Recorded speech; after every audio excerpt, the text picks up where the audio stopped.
আসসালামু আলাইকুম। ডক্টর ইউনূস সরকার একের পর এক ভুল পদক্ষেপ নিচ্ছে। কোনো সরকার যখন কর্তৃত্ববাদী হয়ে ওঠে, স্বৈরাচার হয়ে ওঠে, তখনই সেই সরকারগুলো ভুল পদক্ষেপ নিতে বাধ্য হয় অথবা ভুল পদক্ষেপের মধ্যে যায়। আর ডক্টর ইউনূস সরকার সম্পর্কে তো এখন অনেকেই খুব খোলামেলা মন্তব্য করছেন যে এই সরকার নিজেই ফ্যাসিবাদী হয়ে উঠেছে, তো তার জন্য তো ভুল পদক্ষেপ গ্রহণ করাটা খুবই স্বাভাবিক।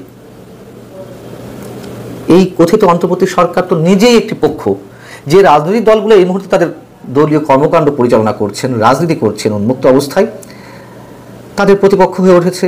আবার ডক্টর ইউনূস সরকারের প্রধান প্রতিপক্ষ নিঃসন্দেহে আওয়ামী লীগকে ঠেকানোর জন্য, দমনের জন্য যা যা করার করছে, তাদের বিরুদ্ধে অবশ্য অনেক অভিযোগ রয়েছে। কেন এই কথাগুলো বলছি হচ্ছে ঠিক কর্তৃত্ববাদী সরকার বলি, স্বৈরাচারী সরকার বলি কিংবা ফ্যাসিবাদী সরকার বলি, যাই বলি না কেন, সেই সরকারগুলোর চরিত্র অনুযায়ী আরেকটি পদক্ষেপ গ্রহণ করেছে।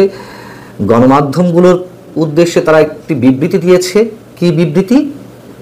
সাবেক প্রধানমন্ত্রী শেখ হাসিনার কোনো ধরনের বক্তব্য বা অডিও প্রচার করা হলে তাদের বিরুদ্ধে আইন অনুযায়ী পদক্ষেপ নেওয়া হবে।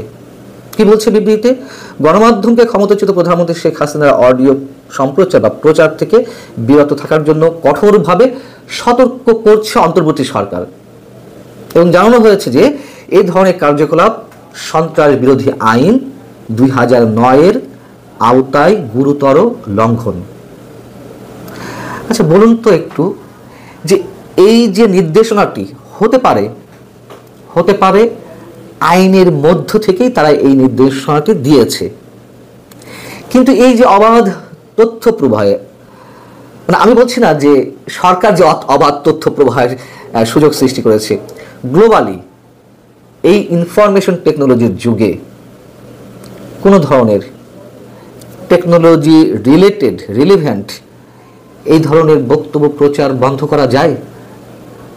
ধরে নিলাম যে বাংলাদেশের যে 40-45টা টেলিভিশন চ্যানেল রয়েছে, শত শত প্রিন্ট ভার্সন রয়েছে, তাদের আবার ইউটিউব চ্যানেল রয়েছে, এগুলোর কোনোটিতেই শেখ হাসিনার বক্তব্য বা অডিও প্রচার করলো না। তাতে কি এমন লাভ অর্জন করবে সরকার? এবং শেখ হাসিনার যে অডিওগুলো আপলোড করা হয় ইউটিউবে, সব এখান থেকে করা হয়, দিল্লি থেকে করা হচ্ছে কিংবা অন্য কোনো রাষ্ট্র থেকে করা হচ্ছে, যুক্তরাষ্ট্র থেকে করা হচ্ছে। কিভাবে ঠেকাবে সরকার? এতে বরং সরকার তার কর্তৃত্ববাদী বলি, স্বৈরাচারী কিংবা ফ্যাসিবাদী চরিত্রের বহিঃপ্রকাশ ঘটালো আবার, এবং শেখ হাসিনার বক্তব্যের প্রতি মানুষের আগ্রহটা আরো বেশি করে জন্মাবে।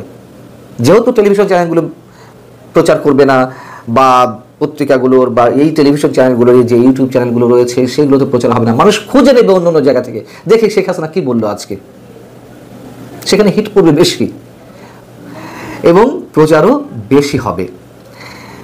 আমরা দেখেছি যে এই যে দুদিন আগে আরও একটি ভুল পদক্ষেপ নিয়েছিল, আওয়ামী লীগের দলীয় কার্যালয় খোলা হয়েছে নাকি দিল্লিতে কিংবা কলকাতাতে, এমন একটি খবর ছড়িয়ে পড়লো, বিভিন্ন গণমাধ্যমে এলো, আন্তর্জাতিক গণমাধ্যম বিবিসি বাংলা সহ।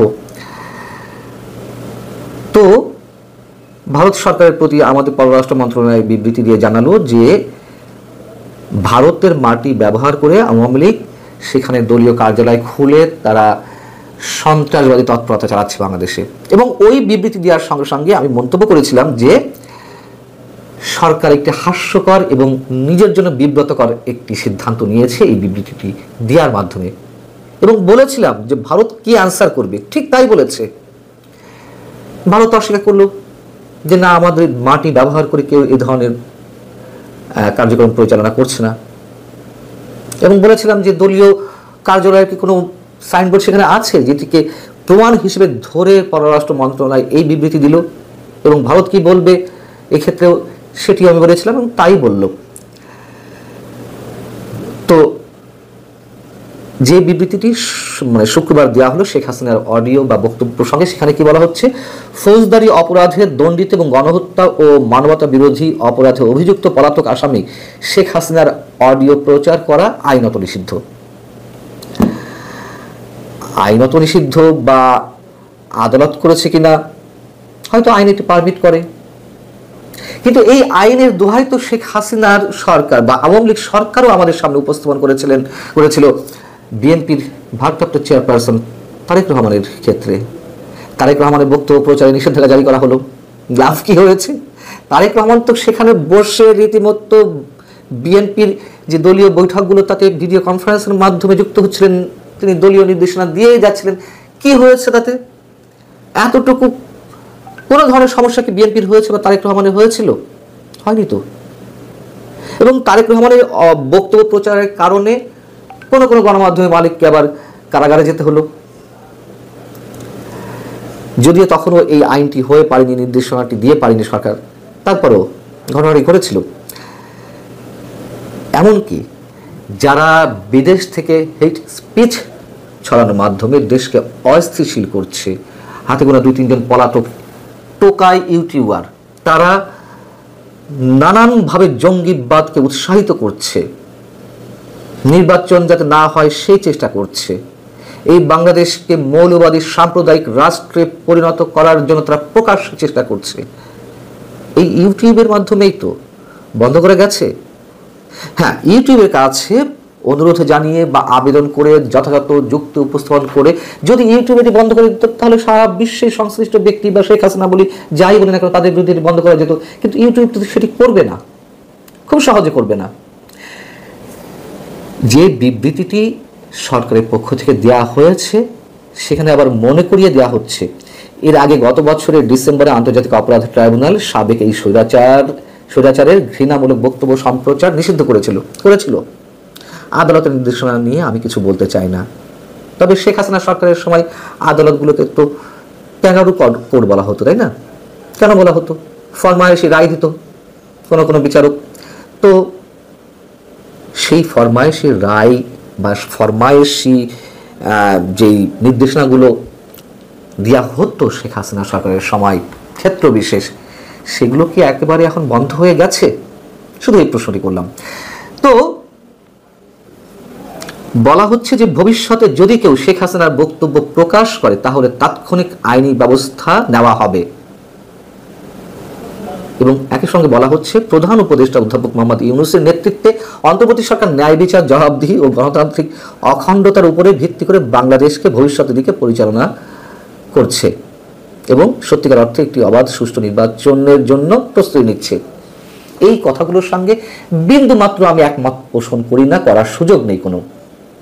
কিসের গণতন্ত্র, কিসের নির্বাচন? এটা কোনো অংশগ্রহণমূলক নির্বাচন হবে না। সবসময় তো বলে আসে যদি হয় তাও নির্বাচন। আমি নিজে কনফিউজড যে হবে কিনা, এবং মোটামুটি ধরে নিয়েছি যে ডক্টর মোহাম্মদ ইউনূস সরকার কোনো ধরনের নির্বাচন করতে পারবে না বা দিবেও না।